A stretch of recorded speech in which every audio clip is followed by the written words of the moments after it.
بسم اللہ الرحمن الرحیم۔ السلام علیکم ڈیئر اسٹوڈنٹس، آج 6 مئی ہے، تو آئیے ہم اپنا سبق شروع کرتے ہیں۔ اس کے ساتھ ہی آج جو آپ کو ہوم ورک دیا جائے گا، آپ نے پی ٹی ایم میں اس کی پک بنا کر شیئر کرنی ہے تاکہ ہم جو آپ کا ہوم ورک کا ریکارڈ ہے وہ رکھ سکیں اور آپ کو مارکس دے سکیں۔ اس کے ساتھ ہی آپ کو جس بھی سبجیکٹ کا ہوم ورک دیا جائے گا، آپ نے سب سے پہلے ہیڈنگ میں تاریخ رائٹ کرنا ہے۔ تاریخ رائٹ کرنے کے بعد ایک سائڈ پہ آپ نے ڈیٹ رائٹ کرنی ہے، ایک سائڈ پہ آپ نے ڈے رائٹ کرنا ہے جیسے آپ کو بتایا جاتا ہے کلاس روم میں، اور اس کے بعد ہی آپ کو جو ہوم ورک دیا جاتا ہے وہ کرنا ہے آپ نے۔ جی تو پیارے بچوں، آج ہم نے باب نمبر 4 سیاسی مصالحت کے لیے کوششیں جو ہیں لرننگ آؤٹ کمز آپ خود پڑھیں گے، کیونکہ یہ ساری باتیں جو ہیں یہ ہمارے چیپٹر میں ریپیٹ ہو رہی ہیں اور یہ پوائنٹس بھی کافی زیادہ ہیں۔ اگر آپ کو کسی بات کی سمجھ نہیں آتی تو آپ پی ٹی ایم میں پوچھ سکتے ہیں، صبح پی ٹی ایم جو ہے وہ انشاءاللہ ضرور ہوگی۔ تو آئیے ہم دیکھتے ہیں page number 38، you can see. آج ہمارا پوائنٹ جو ہے دہلی تجاویز، یہ شارٹ کوسچن بھی ہو سکتا ہے اور لانگ بھی پاسبل ہے۔ تحریک خلافت کے بعد آئینی اصلاحات کے لیے جدوجہد تیز ہو گئی۔ آئینی اصلاحات کوئی بھی کسی بھی جگہ پر آئین، قانون، جس کو ہم قانون کہتے ہیں، وہ لاگو کیا جاتا ہے۔ اس کے بغیر نہ تو معاشرہ چلتا ہے اور نہ ہی ملک۔ مسلمان اپنے سیاسی تحفظات کے لیے جداگانہ انتخاب کو ضروری سمجھتے ہیں، کیونکہ ظاہر ہے ایک ملک میں رہتے ہوئے مسلمان جو تھے وہ بھی چاہتے تھے کہ وہ بھی حکومت کریں، اور انگریز چاہتے تھے وہ بھی حکومت کریں، اور ہندو چاہتے تھے وہ بھی حکومت کریں، کیونکہ سب کو اپنے اپنے رائٹس کے لیے حکومت کرنا تھی۔ نیز وہ آبادی کے تناسب سے زیادہ نمائندگی چاہتے تھے۔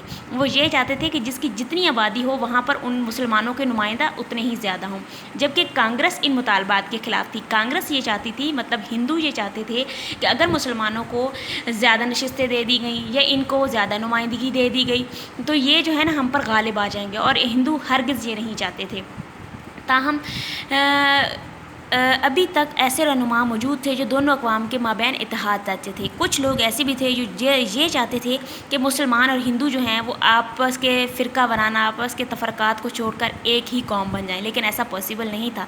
ان میں قائد اعظم بھی پیش تھے۔ وہ چاہتے تھے کہ دونوں اقوام کے درمیان فرقہ وارانہ اختلافات ختم ہو جائے۔ فرقہ مطلب مسلمانوں کا مذہب کچھ اور ہے اور ہندوؤں کا مذہب کچھ اور ہے، تو دس از کالڈ فرقہ وارانہ، تاکہ دونوں قومیں مل کر آزادی کے لیے جدوجہد کر سکیں۔ آزادی کن سے حاصل کرنی تھی؟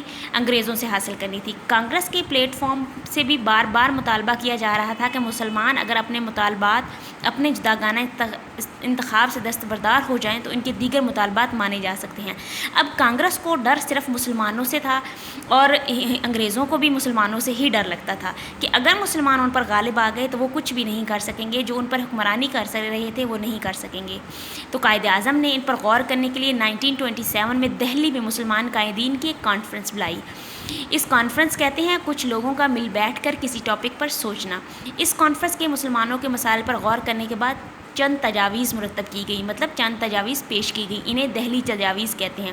یہ سارا جو اوپر میں نے بتایا ہے یہ شارٹ کوسچن بھی پاسبل ہے اور لانگ بھی۔ انہیں دہلی تجاویز کہا جاتا ہے۔ قائد اعظم نے اعلان کیا کہ اگر ہندو مسلمانوں کو سیاسی تحفظات دینے کے لیے تیار ہوں تو مسلم لیگ جداگانہ انتخاب کو اصول کو چھوڑنے پر غور کر سکتی ہے۔ مطلب کہ اگر انگریز جو ہیں وہ انہیں بغیر ووٹ کاسٹ کیے، بغیر انہیں ووٹنگ کیے، بغیر نمائندگی دیے ان کے رائٹس دینے کے لیے تیار ہو جائیں تو مسلمانوں کو ضرورت ہی نہیں ہے اپنی نمائندگی حاصل کرنے کے لیے۔ تجاویز اس طرح سے ہیں۔ دہلی تجاویز، یہ آپ نے ٹاپک ہوم ورک کرنے ہیں کیونکہ یہ امپورٹنٹ بھی ہے کہ دہلی تجاویز بیان کریں۔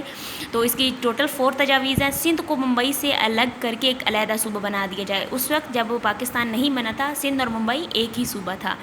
صوبہ سرحد اور بلوچستان میں دوسروں صوبوں کی طرح آئینی اصلاحات نافذ کی جائے، مطلب ان دونوں صوبوں میں نہ ہی کوئی قانون تھا نہ ہی کچھ اور اصلاحات نافذ کی جاتی تھی، مطلب ان کو ان کے حال پہ ہی چھوڑ دیا گیا تھا۔ تو وہ یہ چاہتے تھے مسلمان کہ ان میں الگ الگ اصلاحات ہوں، ہر صوبہ جو ہے اپنے اکارڈنگ زندگی گزارے۔ صوبہ پنجاب اور بنگال میں مسلمانوں کو آبادی کے تناسب سے نمائندگی دی جائے۔ صوبہ پنجاب اور بنگال جو تھے یہ بڑے بڑے صوبے تھے اور اس میں مسلمانوں کی اگر آبادی زیادہ تھی تو مسلمانوں کے نمائندے زیادہ ہونے تھے، اور اگر ہندوؤں کی آبادی زیادہ تھی تو ہندوؤں کے نمائندے زیادہ ہونا تھی۔ تو یہ مسلمان چاہتے تھے۔ مرکزی اسمبلی میں مسلمانوں کو کم از کم 1/3 نشستیں دی جائیں، مطلب کہ اگر مسلمان مرکزی اسمبلی میں جانا چاہ رہے ہیں تو ان کو 1/4 حصہ دیا جائے۔ اگر 3 حصے 2 حصے جو ہے وہ لے رہی ہے انگریز حاصل کر رہے ہیں، 1 حصہ ہندوؤں کانگریس کے پاس ہے تو 1 مسلم لیگ کے پاس بھی ہونا چاہیے۔ تو یہ آپ نے ہوم ورک کرنا ہے اور کل جو ہے وہ مجھے اس کی اگر پرسوں آپ نے مجھے اس کی پک بنا کر بھی پی ٹی ایم میں شیئر کر دینی ہے تاکہ مجھے پتہ چل سکے کہ آپ لوگوں نے ہوم ورک کیا ہے یا نہیں کیا اور میں اس کا ریکارڈ رکھ سکوں۔ اللہ آپ کو اپنی حفظ و امان میں رکھے۔ فی امان اللہ۔